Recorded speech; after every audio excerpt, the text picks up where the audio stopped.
Meus prezados amigos e amigas do canal do Paulo Nunes aqui no YouTube. Hoje nós vamos falar sobre uma metáfora num artigo escrito por um cidadão que tem o nome de Hatz, falando e fazendo observação e dizendo que alguém seria o cachorro e que evidentemente não seria um cachorro sem dono e por isso teria comando. O mais interessante de tudo isso é que nessa comédia de se falar de tanto bicho, Hatz, parafraseando Mussum, escreveu sobre um cachorro a quem ele atribui selo o ministro Alexandre de Moraes. E o seu dono, também mais um bicho,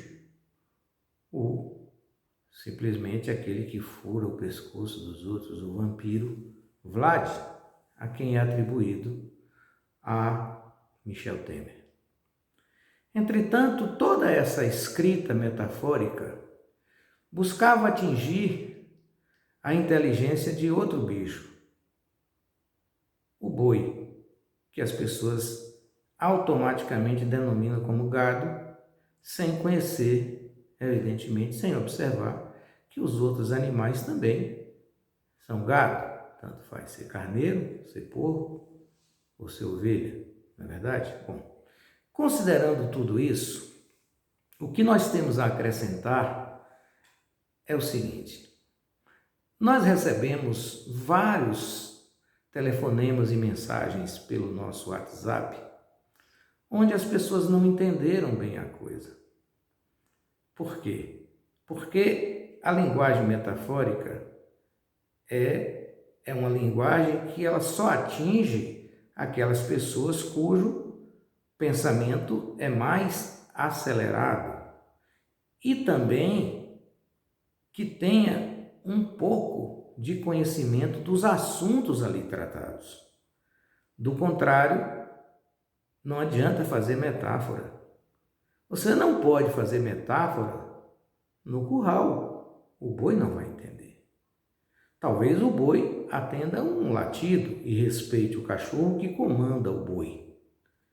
Mas o rato, ele tem certa complicação porque ele vem durante séculos e séculos, talvez até milênios, se escondendo porque ele sempre será abatido porque ele é traiçoeiro.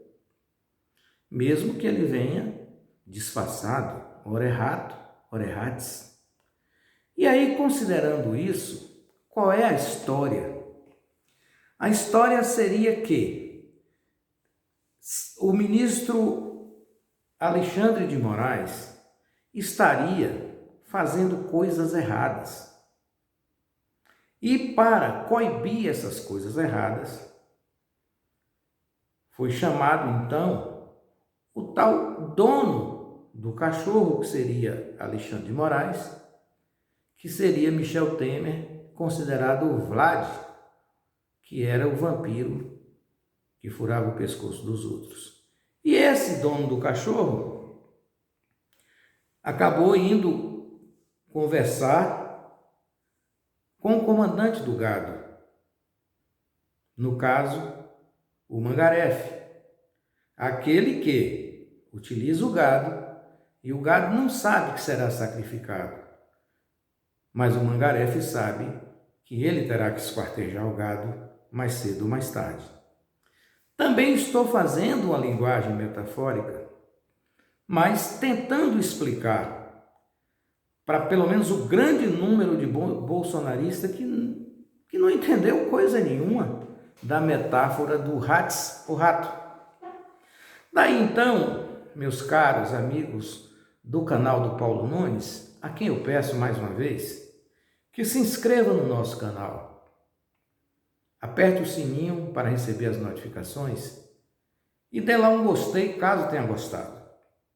Esse canal é importante porque, para você que quer entender dessa metáfora ou quer entender um pouco mais de política, com paciência, para não ser tratado como gado, é um canal adequado para você fazer. Nós não vamos aqui fazer gracinhas para alcançar grandes números de visualizações no YouTube. Mas a nossa obrigação é tentar, de alguma forma, fazê-lo e fazê-la discutir política com algum conhecimento. Para evitar, por exemplo, que você seja considerado gado. Por que digo isso? Os senhores mais antenados com a internet devem ter visto um cidadão comemorando um fake news que é normal no grupo do gado ser espalhado, onde se dizia que o presidente da República, Jair Bolsonaro, o Mangarefe, chefe das fazendas, teria decretado estado de sítio e, com isso, a dissolução do Supremo Tribunal Federal.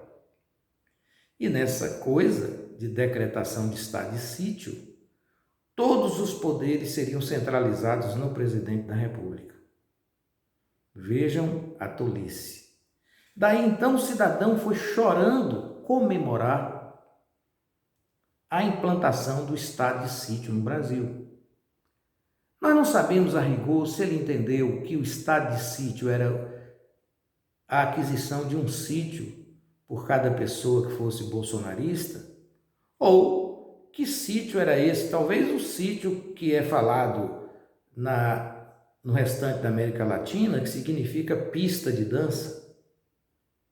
Mas ele não tinha a menor ideia do que fosse o estado de sítio, e não passava pela cabeça dele que todos os direitos individuais dele, naquele momento, seriam confiscados e que até a permanência dele na praça pública seria impedida. Mas o cidadão estava comemorando isso. Por quê? No fundo, os bolsonaristas imaginam o seguinte: nós vamos ganhar, vai haver a decretação de uma ditadura e nós seremos os protegidos. E é um ledo engano. Ninguém é protegido na ditadura. Se fosse assim, o grande mentor da ditadura militar de 64 foi Carlos Lacerda e foi caçado pela ditadura. O cidadão que fez a ditadura militar de 64 foi o general Mourão. E ele pensou que ele seria estrela no Palácio do Planalto. Jogaram ele para comandar o 4º Exército em Recife. E essas palavras que eu estou dizendo foram palavras dele ditas ao meu amigo falecido prefeito de Conquista, José Pedral. E aí, meus caros e minhas caras, o que é que acontece no Brasil hoje? Por isso que eu estou, e eu não gosto de ficar colocando palavras pejorativas em cima de ninguém. Mas eu estou falando aqui metaforicamente. O rato escreveu, falando do cachorro e do seu dono, e nessa conversa, desse diálogo que ele colocou, que está aí na internet para todo mundo ouvir e ver e ler, o dono do cachorro teria ido conversar com o Mangarefe. O Mangarefe é coisa minha. O Mangarefe é aquele que mata, esquarteja o gado. Bom, e por que eu estou dizendo que a falta de raciocínio desse pessoal que apoia Bolsonaro é gigantesca? Os senhores viram, eu acredito que a maioria viu, que teve um casal que foi entrevistado por um repórter e ele sequer sabe o que é STF. E ele diz que todo o mal do Brasil estava sendo provocado pelo CPF. E que o CPF estava fazendo isso e tal. Na verdade, ele não sabia se o CPF que ele dizia era uma pessoa, ele não tinha entendimento disso. Mas ele estava ali lutando pelo Brasil. De outro lado, que por acaso um cunhado que eu tenho, Aldemário, me chamou a atenção. O que aconteceu com o Brasil? Hoje no Brasil, os filósofos que querem dirigir a política são guiados por um cidadão chamado Zé Trovão, que apesar de aparentar uma idade superior a 30 anos, ele de uma hora para outra resolveu lutar pelo Brasil, da forma dele. E a luta que ele tem é a luta de fechar o Supremo Tribunal Federal, ou seja, deixar você sem lei alguma. Mas isso é assunto para um outro vídeo que eu vou gravar. Aqui eu vou me ater exclusivamente à questão da metáfora de Hatz, o rato, como você queira interpretar, já que ele entendeu que o ministro Alexandre de Moraes poderia ser o cachorro da metáfora dele, dando completamente o direito a mim e a qualquer outro de interpretar e falar o que quiser a respeito dele. Então, voltando a ele, meus caros e minhas caras, eu gostaria que alguém apontasse qual foi o erro grave cometido pelos ministros do Supremo Tribunal Federal. E eu explico aos senhores aqui duas coisas. Uma, no Brasil, por volta da eleição de 2018, um grupo de homens que se consideram normais, que acham que não são cachorros, e também não são gados, porque têm uma certa inteligência, se reuniram e montaram uma verdadeira quadrilha na internet. E aí começaram a espalhar milhões e milhões de mensagens, atingindo a honra das pessoas que eram contrárias a ele. Mas o pior de tudo não era isso. Era a invenção de coisas que saíam como fato. Notícias de jornal que nunca existiram. Reportagens de revistas que jamais existiram. E tudo isso fazia com que quem lesse imaginasse que fosse verdade.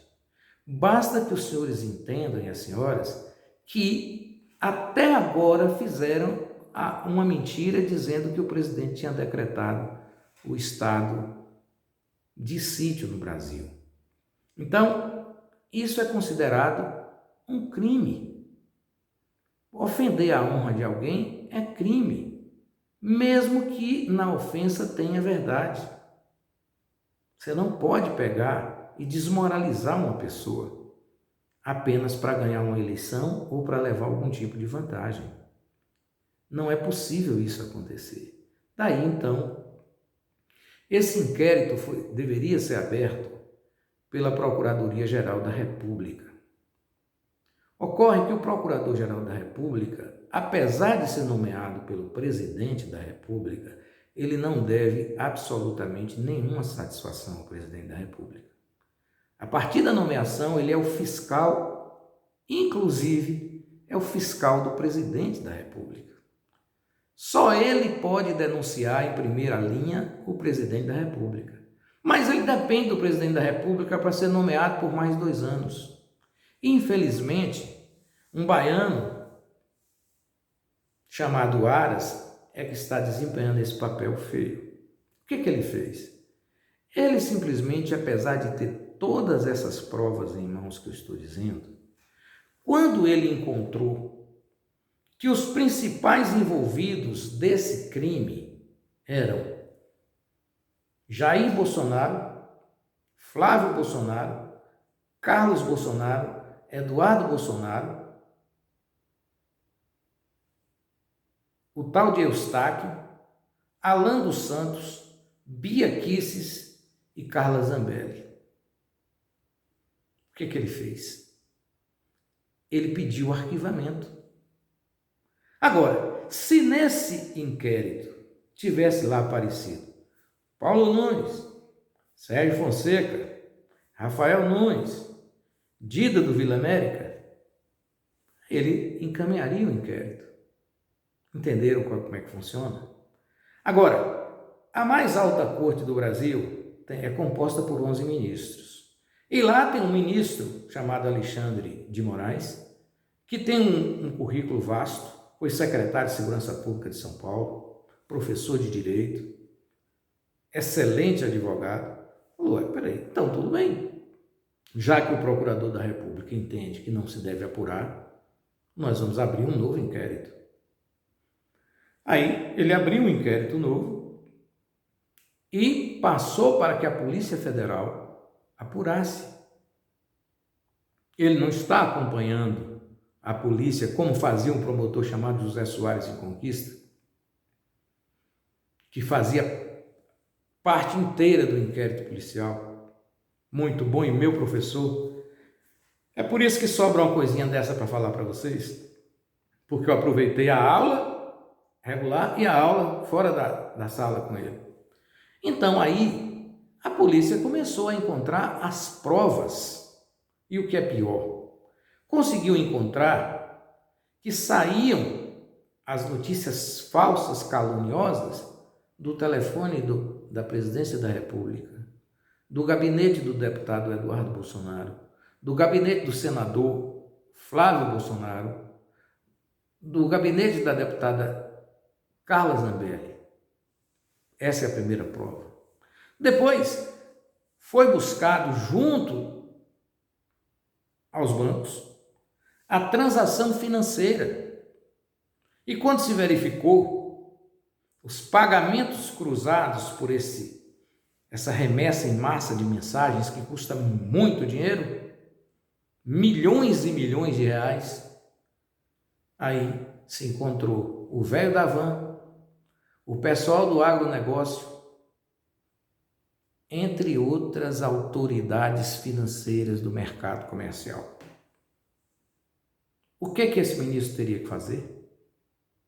Ele tinha que prosseguir a bem de todos. Mas aí ninguém fala nisso e tenta colocar a culpa no ministro pelos erros deles mesmos. Então, o presidente da República, Jair Bolsonaro, sabendo que seus filhos são passíveis de tomar uma cana, ou seja, ir para a cadeia porque cometeram esses crimes, aí ele se ataca o ministro. É a mesma coisa que acontece com um ladrão, que você conhece, ele quer atacar o delegado. Nenhum ladrão quer que um delegado que seja ativo funcione aqui em Vitória da Conquista. Quer? Não quer. É melhor tirar esse delegado, que ele está incomodando. Né? Agora, se fosse o inverso, cana deles. E aí, muita gente boa, assim chamada, muita gente inteligente, escondendo o desejo de ver os seus adversários no inferno, apoiam isso. E não conseguem imaginar que no futuro tudo isso voltará contra si mesmo, aqueles que apoiam. E não querem nem discussão pelo fato. E aí dizem, o STF exagerou. Eu pergunto a você, existe algum exagero em mandar a Polícia Federal, depois de comprovado tudo, colocar na cadeia um cidadão que pegou uma arma e ensinou a população a atacar a polícia, que é o caso do Roberto Jefferson? É errado isso, gente. É errado pegar esse Oswaldo Eustáquio em flagrante, com a documentação, mandando as mentiras contra todo mundo e tramando contra a República Brasileira? É errado? Não é errado. Vamos trocar tudo e imaginar que fosse aqui em Vitória da Conquista, um cidadão ali no Alto Marom fazendo isso. Todos esses que estão acusando o Supremo Tribunal Federal hoje estariam a favor do Supremo Tribunal Federal. Desde que o acusado fosse pobre, não tivesse vinculação política com o presidente Bolsonaro. Aí é que está o X da questão. Aí então, o presidente Bolsonaro trama contra o Supremo Tribunal Federal para admoestar o ministro, para que no mínimo ele esqueça o inquérito. Isso ele pode fazer. E julgue isso depois das eleições. Nunca antes da eleição, porque senão posso perder a eleição. Entenderam agora? Só que esse é um dos motivos, mas não é o motivo principal. Esse motivo é tão forte, mas o outro motivo que eu falarei com os senhores em outro vídeo, é muito mais grave. E é a esse motivo é que o presidente Bolsonaro está atrelado. ele não estaria fazendo uma briga dessa, insuflando a população a invadir o Supremo Tribunal Federal, simplesmente apenas pelos seus filhos. Pelos seus filhos estarem na porta da cadeia. Ele tem um projeto maior. Eu contarei no próximo vídeo, você pode aguardar. Agora, é preciso que se entenda o seguinte: o Supremo Tribunal Federal, se tivesse qualquer tentativa de invasão, ele seria protegido pelo Exército Brasileiro. Estava tudo pronto. E aí, Exército não tem discussão, é bala. A polícia tem spray de pimenta, tem cacetete, porque ela é uma polícia social, não é? Ela não mata automaticamente. Mas o militar do Exército, ele não tem algema, ele não tem gás lacrimogêneo, ele só tem fuzil e ele manda bala. E isso, se acontecesse, nós teríamos cadáveres em Brasília, que era o sonho do presidente da República. Para, com isso, usar ratos para fazer uma metáfora sobre cachorro e te deixar de fora o boi. E, evidentemente, deixando de fora o boi, salvaria o Mangareve.